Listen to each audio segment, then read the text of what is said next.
하나님 우리 아버지, 우리를 살펴 도와주시옵소서.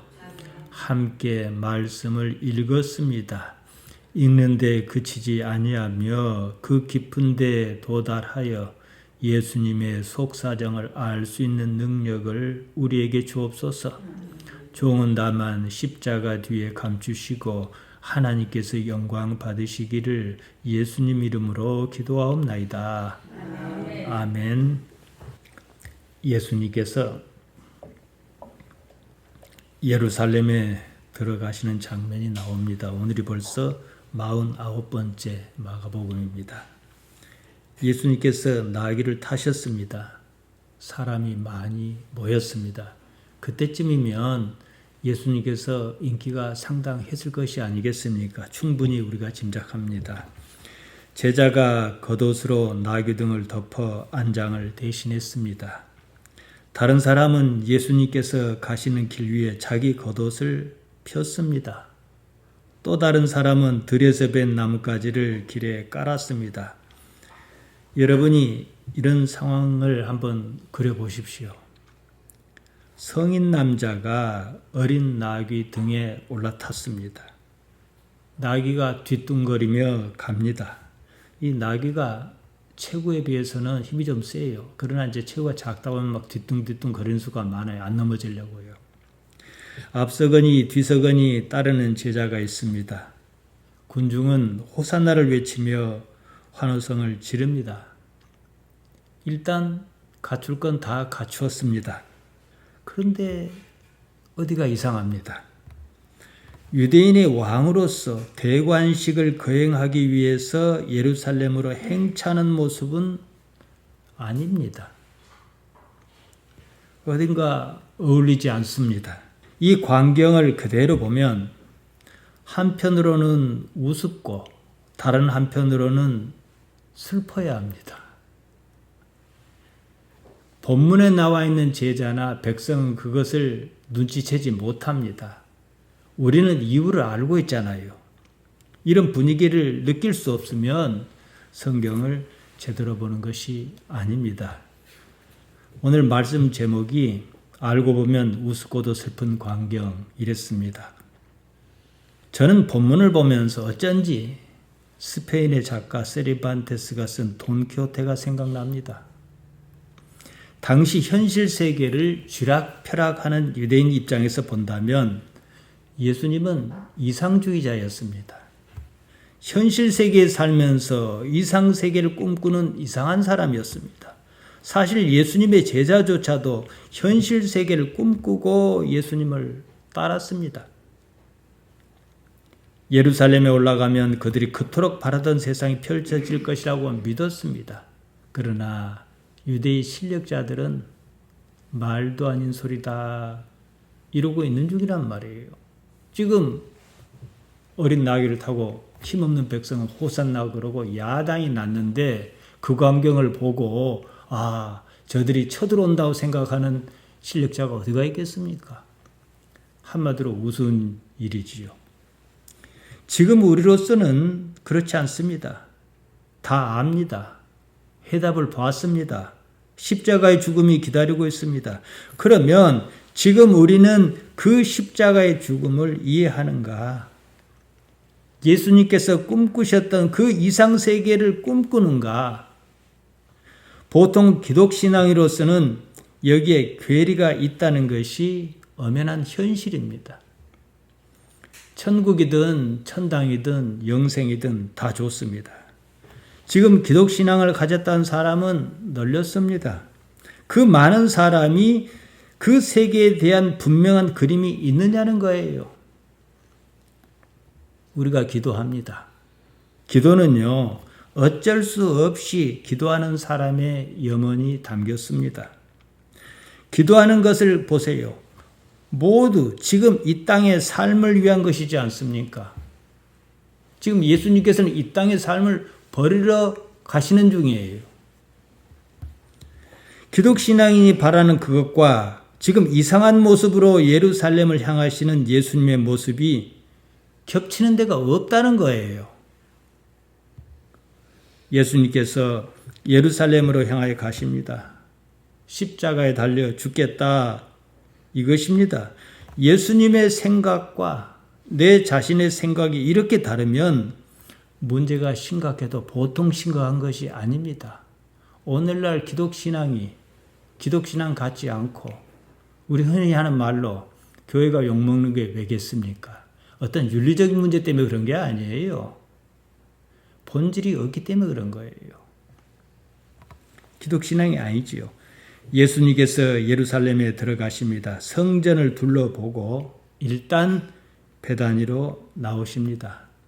여러분이 가진 성경 위에 보게 되면 병행구절이 있어요. 마가가 쓴 내용이 거기 찾아가면 있고 또 마태가 쓴 거, 요한이 쓴 거, 누가가 쓴 게 그 위에 있단 말이에요. 그거 비교해 보면 참 좋습니다. 그런데 이 부분은 마가만 이렇게 쓰고 있습니다. 일단 예루살렘에 가셔서 성전 한번 딱 둘러보시고 철수. 이건 마가만 쓰고 있어요. 그리고 이튿날 성전에 다시 가셔서 장사하는 사람의 판을 막 뒤엎으십니다. 이건 우리가 다음 주에 이제 순서대로 하니까 볼 것입니다. 이 사건을 두고 흔히들 성전 정화 사건, 성전 청결 사건 이러지 않습니까? 상황을 보면 마가가 쓴 것을 그대로 보면 처음부터 예수님께서는 성전을 뒤엎으려고 작정하셨다 이겁니다. 둘러보셨잖아요. 다른 각도로 보면요. 죽을 일을 사사하신 거지요. 베다니에는 나사로의 집이 있었습니다. 요한복음 11장 18절에 보면 예루살렘에서 베다니까지 거리가 한 5리 정도 된다 이랬습니다. 스타디온 데카펜테. 스타디온은 거리 단위로 약 192m 정도입니다. 데카펜테는 15를 말합니다. 그러니까 이 둘을 곱하면 2880m가 나와요. 그러니까 우리로 치면은 아마 우리 화태 다리 끄트머리쯤 아니면 그보다 좀 멀리 그 대교 교회에 있는데 그 노타리쯤 아닐까 싶습니다. 먼 거리가 아니지요. 예수님께서는 베다니 나사로의 집에서 하루를 쉬십니다. 거기서 무슨 일이 있습니까? 요한복음 12장 1절 이하에 나오지요. 향유 사건이 있고 가룟 유다가 다른 길을 가는 이야기가 나오지 않습니까? 보통의 기독신앙인은 자기 신앙에서 바라는 게 있습니다. 소경 바디메오가 눈을 뜬다든지 이런 겁니다. 자기 스스로는 이룰 수 없는 것을 종교의 힘으로 이루고 싶어 합니다. 안타깝게도 기독교는 그런 게 아닙니다. 기독교에 그런 일이 있는 것은 분명한 사실입니다. 그렇지만 그것이 기독교의 본질은 아니라는 거예요. 누가 뭐라 해도 기독교의 표상은 십자가입니다. 나사렛 그분께 십자가 사건은 엄연한 현실이었습니다. 십자가 없는 기독교는 없습니다. 있을 수 없어요. 예수님께서 예루살렘에 올라가시면서 그 일이 벌어집니다. 예수님께서 그러리라고 말씀하셨고 그 길을 따라가셨습니다. 이것이 기독교입니다. 그러면 지금 우리가 볼 때 말이에요. 예수님께 십자가는 무엇이었는가? 처음부터 다시 생각해야 해요. 또 우리에게 그러면 십자가는 무엇인가? 여기에 대해서 깊이 생각해야 합니다. 이러자는 게 기독신앙입니다. 우리는 예수님의 십자가 사건에 대해서 많이 이야기 듣습니다. 그럼에도 십자가가 무엇인가? 그 사실에 대해서는 별로 관심이 없습니다. 어떻게 하면 조금이라도 지금보다 더 잘 살까? 어떻게 하면 바디메오처럼 예수님의 그런 희한한 능력을 얻어볼까? 그럽니다. 지금의 보통 기독신앙인의 의식이 십자가 사건 이전 제자의 의식과 다르지 않습니다. 지금 제자가 막 나귀 등에 겉옷을 펴고 또 근육들이 호산나 하지 않습니까? 딱 이 수준에 머물러 있다는 거예요. 십자가 이전입니다. 십자가 이후에 살면서 십자가 사건 이전에 그런 세계를 꿈꾼다는 거예요. 지금 딱 이 상황에서 제자가 우리가 생각하는 영원한 세계를 꿈꿨냐 이 말입니다. 예수님께서는 예루살렘에 올라가면 십자가 사건이 있으리라는 것을 분명하게 말씀하셨습니다. 3차례나 말씀하셨습니다. 제자는 그 말씀을 분명히 들었습니다. 말씀을 듣고도 말씀하신 그대로 믿지 않았다는 겁니다. 자기가 믿고 싶은 것을 믿었다는 거지요. 그동안 자기가 보아온 것에 따라 판단했습니다. 그로써 오히려 더욱 굳어진 자기 관념을 믿었습니다. 지금 예수님께서 뭘 하려고 예루살렘에 올라가신다고 생각했겠습니까? 쳐부수려고. 그리고 유대인의 왕의 자리로 왕관 쓰시려고 올라가신다고 믿었단 말이에요, 지금. 그런데 생각해 보세요. 나귀 새끼 등에 올라앉아서 그 일을 합니까? 물론 예수님께서는 나귀 새끼 아니라 걸어서 가셔도 하실 만한 능력은 있어요. 뭔가 이상하단 말이지요. 물론 그 사람들은 분위기에 취해 있어서 모르고 지날 수 있어요. 그러나 우리는 그러지 말아야 하는 거지요. 12제자는 예수님께서 맞이하실 예루살렘의 영광을 유대인의 왕으로서 얻을 영광이라고 생각했습니다. 그 때문에 제자 모두는 그때 예수님의 우편이나 좌편 자리를 노리고 있었습니다. 야고보와 요한이 먼저 그 말을 꺼냈습니다. 다른 열제자가 그 말을 듣고 분노했다 그랬습니다. 지난 시간에 보았습니다. 오늘 본문에도 나옵니다만 민중이 예수님을 바라보는 건 역시 하나도 다르지 않습니다. 놀라운 사실은 오늘날 기독신앙인 역시 그때 사람과 똑같은 걸 바란다는 거예요. 똑같아요. 지금 무엇을 바라는가 이것을 보면 압니다. 예수님의 부활 사건이 자기에게는 아무런 관계가 없고 다 쓸데없는 일처럼 그렇게 삽니다. 이 몸이 죽으면은 쓸데없는 걸 바라잖아요. 그러지 않습니까?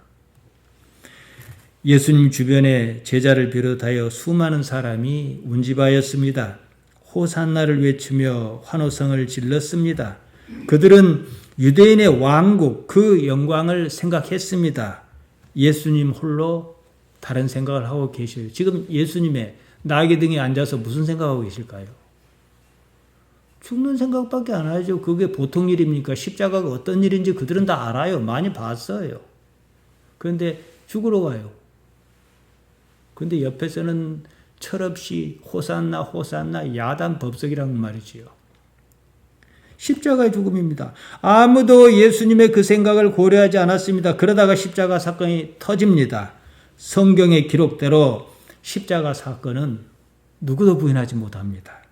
그러나 오늘날 기독신앙인은 예수님의 십자가 사건이 여전히 껄끄럽습니다. 앞뒤가 안 맞아요. 예수님 믿으면 복 받아야 할 텐데 웬 십자가냐는 거예요. 그래 1년에 한 번씩만 십자가가 어쩌고 그럽니다. 받아들일 수가 없습니다. 그러다가 신학자들이 모여서 꾀를 냈습니다. 예수님의 십자가 사건을 교리로 만들었습니다. 대속이란 말로 포장했습니다. 예수님만 십자가에 달려 죽으시고 그 덕에 우리는 좀 살자 이겁니다. 자기가 십자가를 질 생각은 꿈에도 없습니다. 대속 교리는 이렇게 희한한 마법을 지녔습니다.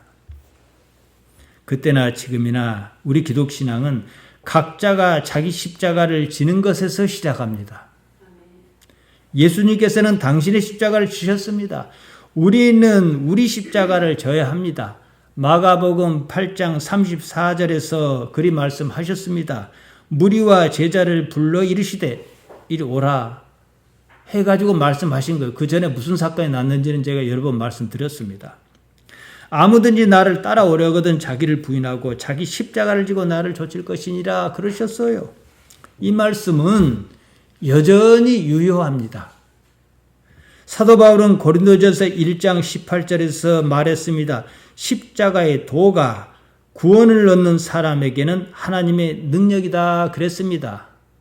도, 로고스입니다. 하나님의 이치 같은 것입니다. 그러니까 십자가를 지지 않으면 로고스, 하나님의 이치를 실현할 수 없다 이 말이에요. 사도 바울이 말하고자 하는 바는 십자가가 하나님의 로고스며 곧 그것이 하나님의 능력이다 이 말입니다. 사도 바울은 말합니다. 진정으로 하나님께서 이 세상을 통치하고 계신다는 사실을 믿는다면, 그렇게 믿고 싶다면, 그걸 경험하고 싶다면 각기 자기 십자가를 져라 이 말이에요. 그것이 너희 믿음을 증명한다 이것입니다. 예수님께서 마가복음 8장 34절에서 말씀하신 것과 맥락이 정확하게 일치합니다. 바울은 예수님의 복음을 제대로 이해했습니다. 자기에게 닥친 삶을 하나님 안에서 생각했습니다. 그 삶을 받아들였습니다. 그리고 그 삶에서 하나님 아버지를 보았습니다. 그래서 바울이 위대한 거예요. 바울만큼 예수님의 사건을 잘 설명한 사람도 참 드물 겁니다. 교회를 수십 년 다녀도 생각이 바뀌지 않으면 아무것도 달라지지 않습니다. 자기가 생각하는 더 나은 삶은요, 세상 천재도 없습니다. 간단히 우리가 시뮬레이션 해보면 알아요. 지금 내가 바라는 게 이루어지면 또 다른 이루어져야 할 게 또 있어요. 그게 이루어지면 또 있어요. 본문입니다. 여기서부터는 지금까지와는 다른 국면에 접어듭니다. 예수님께서 베다니에 이르셨습니다. 예수님께서 제자 둘에게 말씀하십니다. 다짜고짜로 맞은편 마을에 가서 나귀 새끼를 끌고 오라 그러시는 거예요. 또 제자가 묻기도 전에 만일 누가 뭐라 그러면은 주께서 쓰시겠다 그렇게 말하라는 거예요. 제자가 그 말씀을 듣고 또 그렇게 합니다. 어째서 그게 가능할까요? 그동안에 그런 걸 많이 봤으니까요. 익숙해서 그런 거예요. 믿음이 있어서 그런 게 아니고. 그러니까 우리가 믿음이란 말도 좀 생각해야 해요. 하나님께 얼마만큼 익숙하냐 여기서 나온 것이에요. 이 대목을 가지고 많은 것을 얘기할 수 있습니다. 그럼에도 마가는 상당히 줄여버립니다. 축약합니다. 마태복음 21장 1절에서 3절에 보면 나오고, 누가는 누가복음 19장 29절에서 31절에도 나오는데 똑같이 그렇게 줄입니다.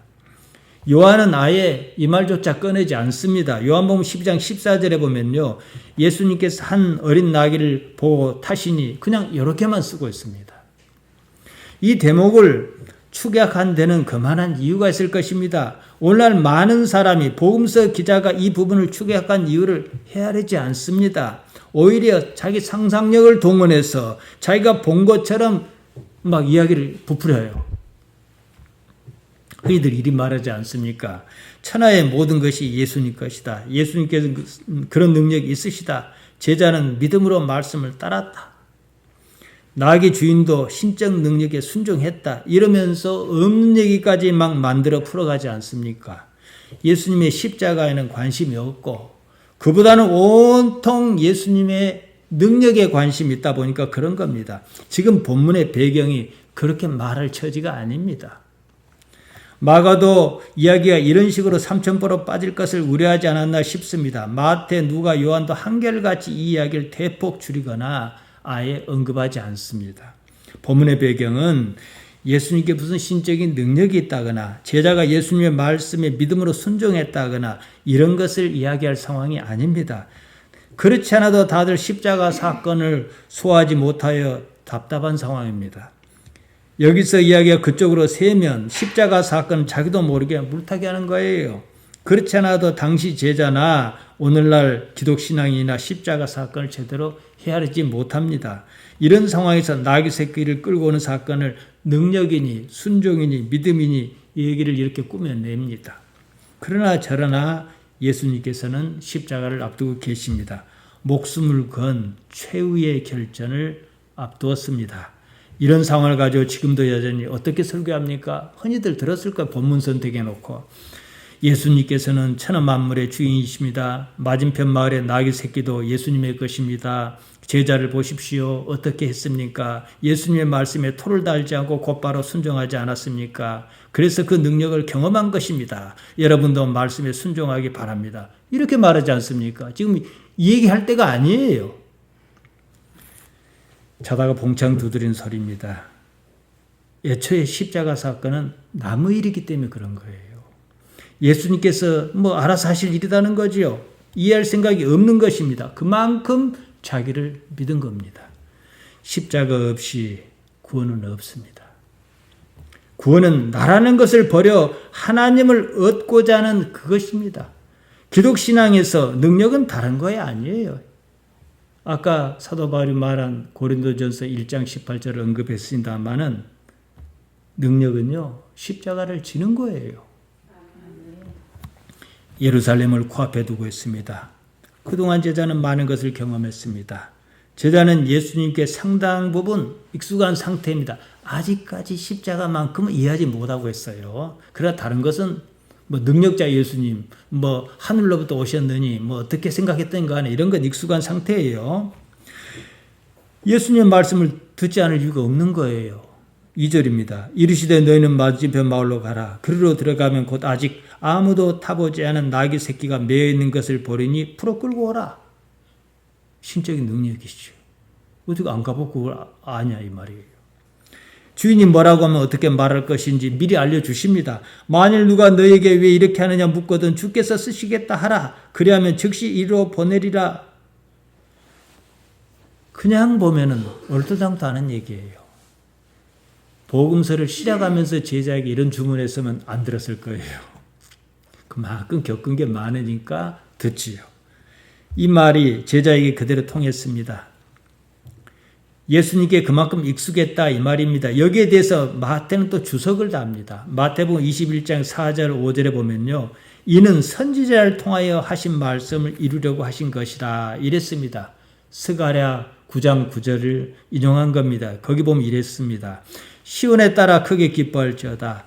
예루살렘에 따라 즐거이 부를지어다. 보라 내 왕이 내게 임하나니 그는 공의로우며 구원을 베풀며 겸손하여서 나귀를 타나니 나귀의 작은 것 곧 나귀 새끼니라. 자, 제가 왜 마가복음을 먼저 하겠습니까? 마가는 그런 말 안 합니다. 왜냐? 유대인에게는 도움을 줄 수 있어요. 그러나 우리는 이조차도 상징, 비유 이런 것으로 포장할 위험이 있는 거예요. 성경, 즉 구약입니다. 원래 있던 이야기다. 마태는 이 얘기를 하고 싶은 거예요. 이러면서 그것을 어떻게든 예수님과 결부지으려고 합니다. 그래야 부활사건이 있은 후에 다들 알아들을 테니까 말입니다. 그분이 그분이었구나 이거 말이죠. 누가는 언급이 없고 요한은 이리 전합니다. 요한복음 12장 15절입니다. 이는 기록된 바 시온에 따라 두려워하지 말라. 보라 너희 왕이 나귀 새끼를 타고 오신다함과 같더라. 어떻게든 과거 기록을 찾아서 지금이 벌어지는 상황과 연관시키려고 합니다. 유대인은 율법을 중요시합니다. 작게는 모세오경이지만 크게 보면 구약 성경 전체 아니겠습니까? 성경의 기록을 들이대면 유대인에게 먹힐까 하는 마음에서 그러지 않았나 싶습니다. 이런 것이 바로 저자의 의도다 이러는 겁니다. 마가는 그런 게 없습니다. 독자가 어떻게 이해하든지 간에 그냥 담백하게 기술합니다. 어떤 사건에서 의미를 찾는 건 중요하지만 그 의미에 지나치게 매이면 사실을 놓치는 수가 있습니다. 의미보다는 사실이 중요합니다. 앞에서 말씀드린 대로 지금 이 상황에서는 예수님의 능력이 중요한 게 아니에요. 다음 절을 보고 말씀드리겠습니다. 제자가 예수님께서 말씀하신 대로 맞은편 마을로 갔습니다. 거기 가보니까 말씀하신 대로 나귀 새끼가 문 앞 거리에 매여 있었습니다. 번역이 좀 이상합니다만 나귀 새끼가 길가에 있는 문 앞에 매여 있다 이 말입니다. 이 상황에서 제자는 예수님의 능력이 참으로 신기하고 놀랍다. 역시 우리 예수님이야 이러지 않았다는 거죠. 예수님께 그만큼 익숙했다 이 말입니다. 점점 더 그럴 것이며 그래야 합니다. 아직도 익숙하지 않은 것이 딱 하나 있습니다. 어째서 십자가를 지셔야 하는지 이겁니다. 그래도 제자는 문제가 없어요. 조만간 십자가와 부활사건을 눈으로 볼 것이고 그제서야 모든 것을 깨달을 것이기 때문입니다. 문제는 우리예요.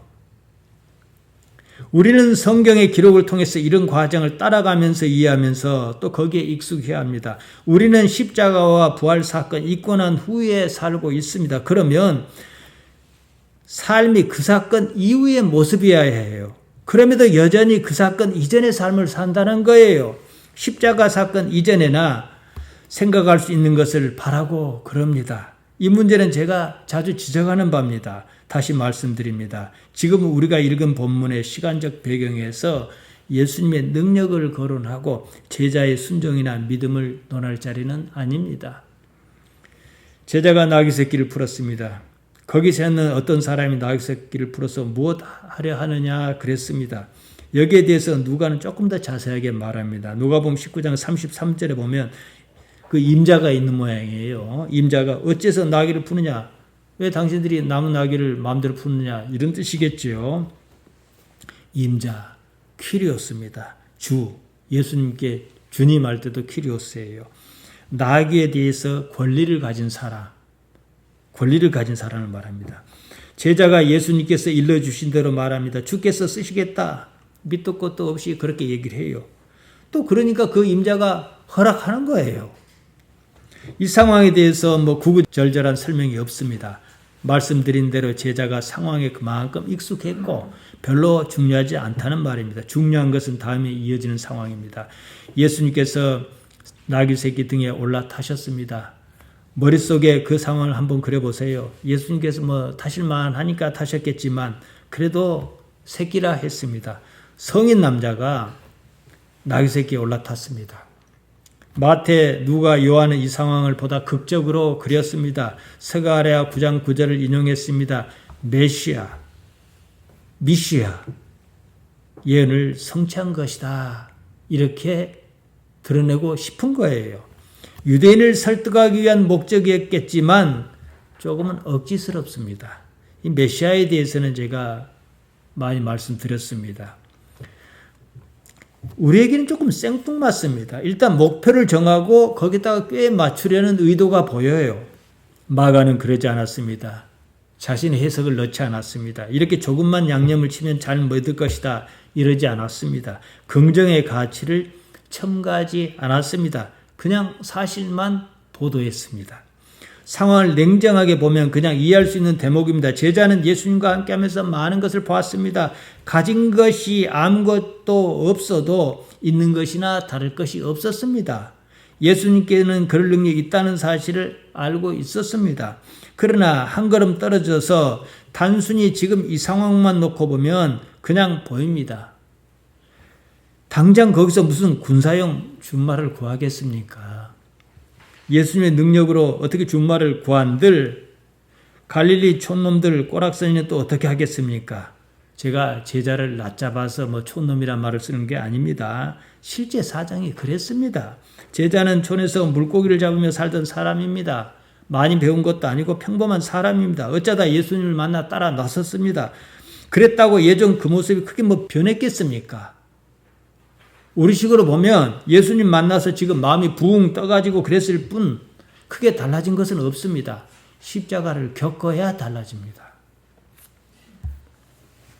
상황이 이렇다면 차라리 어린 나귀가 제격입니다. 그래도 짐을 싣고 다닐 수 있는 거거든요. 로마의 군대처럼 그런 군대가 호위하는 것도 아닙니다. 군사용 준마는 어울리지 않습니다. 겸양의 미덕을 갖춘 예수님의 성품으로 보나 성경 본문에 나오는 대로 이런 상황이 맞습니다. 마가는 이처럼 단순하게 전합니다. 그래서 마가복음입니다. 제자가 나귀 새끼를 끌고 왔습니다. 제자들이 겉옷 히마티온을 벗어서 안장을 대신해서 깔았습니다. 많은 사람이 또한 자기 히마티온을 벗어서 길에 폈습니다. 히마티온, 단순히 겉옷이 아니라고 지난 시간에 말씀드렸습니다. 보자기처럼 생긴 겉에 걸치는 것이지만은 노숙해야 하는 상황에서는 이불을 대신했습니다. 매우 중요합니다. 중요한 것을 깔았다는 거예요. 그만큼 예수님에 대해서 존경과 이해를 표했다. 이 말입니다. 아무튼 야단이 났습니다. 마가복음 11장 9절입니다. 앞에서 가고 뒤에서 따르는 자가 소리 지르되 호산나 찬송하리로다 주의 이름으로 오시는 이여 호산나 오 구원하소서 이 말입니다. 원래는 히브리 말이에요. 구원하다 구출하다는 말 야샤와 요청하다는 나 이 말을 합친 것인데 이걸 헬라 말로 표기한 겁니다. 우리를 구하여 주소서 이런 뜻입니다. 호산나 군중의 이러한 환호성은 성전을 참배하는 사람에게는 제식적인 구호에 불과하다 이렇게 보는 사람이 많습니다. 저도 그렇게 생각합니다. 충분히 그럴 수 있습니다. 그것은 그렇다 치고 다음에 나오는 구절이 문제입니다. 군중의 함성이 문제를 일으킵니다. 10절입니다. 찬송하리로다 오는 다가온다 이 말이에요. 우리 조상 다윗의 나라여 가장 높은 곳에서 호산나 하더라. 이 상황을 보면은 우스꽝스럽기 그지없습니다. 성인 남자가 나귀 새끼에 올라타고 뒤뚱거리며 나아가는 장면이나 없는 사람들이 때로 모여 겉옷을 펴고 나뭇가지를 깔며 호산나 그러며 환호성을 지르는 모습이나 돈키호테가 생각납니다. 현실성이 없어 보입니다. 그런 일이 있으면 좋고 없으면 그만입니다. 제자를 비롯해서 당시 사람은 아무도 예수님의 속사정을 모릅니다. 우리는 압니다. 요즘 쓰는 말로 우프다는 말이 있습니다. 웃기면서도 슬프다 이 말이에요. 요새는 그래서 사전에도 이렇게 나옵니다. 자, 겉으로 보면 참으로 웃깁니다. 속으로 보면 우리는 예수님의 속사정을 아니까 어쨌든 슬픈 현실 아니겠습니까? 오늘 우리가 읽은 본문의 장면이 그렇습니다. 본문의 광경에서 우습다는 것과 슬프다는 두 가지 상반한 느낌이 들지 않는다면 성경을 앞에 두고도 보지 못하는 겁니다. 찬송하리로다 우리 조상 다윗의 나라가 오고 있다 이랬습니다. 그런 일이 있겠느냐 싶으면서도 상황에 따라 있을 수도 있겠다 이런 백성의 기대가 담긴 표현입니다. 우리 조상 다윗의 나라 바실레이아 투 파트로스 히몬 다위드 바실레이아 나라입니다. 투 누구의 나라냐? 다윗의 나라가 온다. 무슨 뜻이겠습니까? 백성은요 예수님을 왕통으로 생각했다는 거예요. 지금은 로마가 지배하고 있어요. 그러니까 이스라엘 왕이 누구예요? 로마 황제주요. 근데 백성은 지금 다윗의 왕통이 지금 오고 있다. 이거란 말이에요. 정치적인 거죠. 지금 우리가 생각하는 하나님의 나라, 영원한 나라 아닙니다. 전혀 아닙니다. 부활하실 때까지 말이에요. 이것이 결국은 넘어올 수 없는 강을 넘고 만 거예요. 유대인의 기득권층을 자극했습니다. 그렇지 않아도 그들은 예수님 못마땅했습니다. 흠없다는 것이 불편했습니다. 원래 캥기는 것이 많은 사람은 흠없는 사람을 싫어합니다. 그런데도 점점 더 자기의 이익을 침해하는 것 같고 드디어 정치적인 구호까지 등장했습니다. 그러면 그 사람이 원치 않더라도 그런 일이 벌어질 것이다. 이것이 그의 대제사장 가야바의 생각이었습니다. 사실인즉 예수님께서 이루시려는 나라는 지금 호산나를 외치는 백성이 바라는 그런 다윗의 나라가 아니었습니다. 다윗의 나라는 부정해야만 하는 나라였습니다. 지금 여기서 영원으로 이어지는 바실레이아 투데우 하나님의 나라였다는 말이죠. 지금 여기에 이르기까지 제자나 주변 사람이 생각한 나라 바실레이아는 오늘날 우리가 생각하는 것과 다릅니다. 예수님께서 단순히 유대인의 왕으로 오신 거라고 그들은 생각했습니다. 바실루스 톤 유다이온 유대인의 왕이다. 십자가 죄표에도 그렇게 쓰였습니다. 우리는 다르게 생각합니다. 예수님께서 생각하신 나라는 하나님의 나라라고 말합니다. 하나님의 나라가 유대인의 나라입니까? 아니잖아요. 그럼 이 땅의 나라입니까? 어떤 나라입니까? 천국입니까? 죽어서 가는 천당입니까? 그것도 아닙니다. 바실레이아 두 데우스의 나라입니다. 마가복음 시작 부분에서 마가는 이렇게 전합니다. 이게 복음의 핵심이에요. 하나님의 나라를 이해한다면 다 끝나는 문제예요. 마가복음 1장 15절입니다. 가라사대 때가 찼고 하나님의 나라가 가까웠으니 회개하고 복음을 믿으라 하시더라. 자, 시방부터 하나님 나라가 무엇인지 어떠한 과정과 절차와 사건에 따라서 하나님 나라가 이루어지는지를 말하겠다. 이게 복음이에요. 하나님의 나라 바실레이아 두 데우입니다. 하나님께서 바슐리우스 왕으로서 통치하시는 나라를 말합니다. 하나님께서 왕이시다, 통치하신다. 이 말이 무슨 뜻이냐는 거예요. 내가 이해하든지 이해 못하든지 내가 사는 지금 여기가 하나님의 나라라는 말입니다. 왜냐?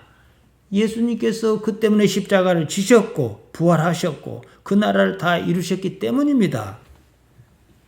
마가복음 1장 15절에서 말한 그대로 이루셨습니다.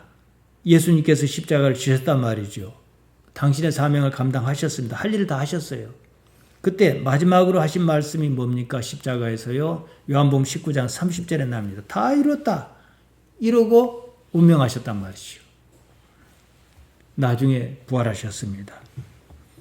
하나님의 나라를 다 이뤘다 이 말씀입니다. 제가 아주 자주 말씀드리는 것이 있습니다. 지금 우리는 십자가와 부활 사건 이후에 살고 있습니다. 여러분이 예수님의 제자라고 하면 쳐보십시오. 그러면 여러분의 모습이 어떻게 변해 있어야 하겠습니까? 사도행전의 제자와 똑같은 모습이에요. 이걸 뭐 성령을 받으면 하고 성령한테 책임 떠넘기지 말고요. 사도행전은 예수님의 부활승전 사건 이후에 제자가 어떻게 살았는가, 어떻게 변한 모습으로 살았는가 걸 보여주잖아요. 그럼 지금이 그 사도행전 제자의 이전입니까? 이후입니까? 이후잖아요. 예수님께서 예루살렘에 이르러 성전에 들어가셨습니다. 모든 것을 둘러보셨습니다. 그리고 나와서 베다니로 일단 물러가셨습니다. 무엇인가를 작정하신 듯 합니다. 다음 시간에 보겠습니다만 성전 정화 사건이 나옵니다. 이 사건은 유대인의 기득권층의 심기를 정면으로 건드리는 사건입니다. 십자가를 재촉하신 것입니다. 오늘 말씀을 정리하겠습니다. 예루살렘의 군중이 호산나를 외치며 예수님을 환영했습니다. 로마의 지배에서 벗어나는 정치적 군사적 소망을 이들은 표출하였습니다. 그러한 열망은 예수님께서 지금 예루살렘에 오신 것과는 아무런 관계가 없었습니다. 오히려 예루살렘은 주 70년에 로마군에 의해서 처참하게 무너지고 말았다는 사실입니다. 역사 속에 사라졌습니다. 그리고 20세기에 이르러서야 팔레스타인 땅을 조금 사가지고 오늘날 이스라엘이 된 거예요.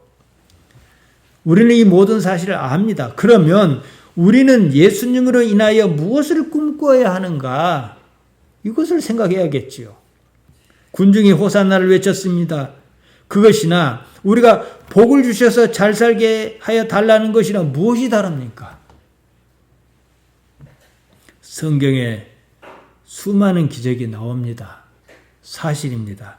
그러나 그 기적은 하나님의 나라를 가리키는 표적, 무슨 표시, 세메이언일 수밖에 없다. 이것입니다. 영원한 나라에 대한 맛보기에 불과하다는 사실입니다. 맛을 보았으면 그것을 사든지 말든지 끝내야 합니다. 그 대형 그 슈퍼마켓 가면 맛보라고 뭐 소세지도 조금씩 썰어 놓고 불고기도 요만큼씩 해서 이쑤시개 놔두지 않습니까? 근데 조금 좀 뭐한 사람들은 그것만 돌아다니면 다 찍어 먹고 있는 사람들이 있어요. 그걸 왜 그걸 해놓겠습니까? 맛봐서 우리 자신 있으니까 입에 맞으면 사라는 거잖아요. 근데 나는 입에 안 맞아. 그러면 안 살면 그만이에요. 근데 계속 돌아다니면서 그것만 또 갔다가 또 볶아놓으면 또 찍어 먹고 또 갔다가 또 찍고 이것만 하고 있는 거예요, 지금. 능력은 맛보기입니다. 그래서 우리가 신앙생활을 시작할 때 능력이 있는 거예요. 맛 아무리 봐도 죽어요. 맛만 보고 말 거냐는 거지요. 계속 맛만 보겠다 그러고 말면 그런 일은 더는 없습니다, 이제. 아무 일도 안 나타납니다. 맛보기 효과가 없으니까 맛보기를 안 만들어내놓지요. 하나님의 나라는요, 지금 내가 삶의 형편이 어떤 거와는 아무런 상관이 없습니다. 물론 여러분이 낙심하지는 마세요. 하나님께 아버지시잖아요. 너희가 어떻게 악한 자라도 너희가 좋은 것을 자녀에게 줄 줄 알거든 그러셨잖아요. 그러니까 우리가 하나님의 계획을, 로고스를 이해해야 해요. 그래야 거기에 맞춰 살 것 아니겠습니까? 그러면 하나님께서 내가 사는 이 삶에 살아계신 일을 어떻게 할 것이냐, 이제 이걸 가르쳐 줘야지요. 이거 안 가르쳐 주고 끝내버리면 설교도 아니고 뭣도 아니고 그러잖아요. 내가 사는 이 삶의 모든 일에 하나님께서 관계하에 계신다는 사실을 믿기든지 안 믿기든지 인정하고 살아야 해요. 그래서 제가 여러분께 자주 하는 말씀 있잖아요. 할 수만 있거든 믿음대로 해보라고. 물론 못하는 건 할 수 없어요. 그러나 천리길도 한 걸음부터라고 내가 할 수 있다. 조금만 내가 부담을 좀 이건 할 수 있겠다 싶으면 믿음대로 해보는 거예요. 그래서 뭔 경험을 자꾸 쌓아야 큰 믿음이 되는 거예요. 처음부터 이만한 믿음이 생깁니까? 잠언 3장 6절이 그 말씀입니다. 너는 범사의 그를 인정하라. 그리하면 내 길을 지도하시리라. 인정하다 말 야다입니다. 헬란 말로 키노스코입니다. 이건 뭐냐? 관계를 통해서 아는 것을 말합니다. 그래서 부부관계 이것도 야다입니다. 일상의 삶으로 일상의 삶에 내가 이제 아직까지 그런 믿음이 없어요. 그럴지라도 내가 이 삶에 우리 아버지 하나님 관계에 계신다. 뭐 좋은 일이 생기면 뭐 더할 나위 없겠죠. 그러나 내 기도와 다르게 내가 실망한 일이 생겨요. 그럼 하나님께서는 이걸 어떻게 하시려는가 보는 거예요. 그러다 보면은 우리 아버지께서 이렇게 인도하시려고 이러셨구나. 이런 일을 우리도 겪었단 말이에요. 이걸 자꾸 현실화 시켜내는 겁니다. 그래서 이 삶은 뭡니까? 하나님을 아버지로 알게 하려는 그거예요. 잘 살고 못 살고 그런 것은요. 잠시 내려놓고 사는 동안에 모든 일에서 하나님 아버지를 생각하기 바랍니다. 그래서 제가 자주 쓰는 말이 있어요. 지켜보시라고. 아이고 하나님 저는 더 이상 못해요. 솔직한 표현은 좋습니다. 못할 만하니까 못한다 안 하겠습니까? 그래놓고 또 지켜봐요. 어떻게 살아나는지. 또 어쩌다 보면 하나님께 좋은 걸 주시면 하나님 제가 이걸 받을 만한 능력은 아닌 것 같은데요. 해도 또 하나님께 주시는 수도 있어요. 그러면 또 그렇게 사는 거예요. 이래서 여러분이 하나님을 내 현실의 경험으로 끌어오시기 바랍니다. 이게 쌓이면 너도 안 가보고 나도 안 가본 영원한 세계에 대해서 그림을 그릴 수가 있는 거예요. 우리가 흔히 말하는 천국은요. 좋은 데라기보다 아버지께서 계신 곳입니다. 내가 그렇게 좋아하는 아버지가 계시는 곳이 천국이지 그렇게 좋은데도 아버지 안 계시면 천국 아니에요. 곁에 있는 사람이 좋아야 하는 거예요. 이런 천국을 만들어 가시길 바랍니다. 기도하십시다. 하나님 우리 아버지 우리를 여기까지 인도하셨습니다. 영원에 대하여 그림을 그릴 수 있도록 우리 삶을 주관하여 주옵소서. 예수님 이름으로 기도하옵나이다. 아멘.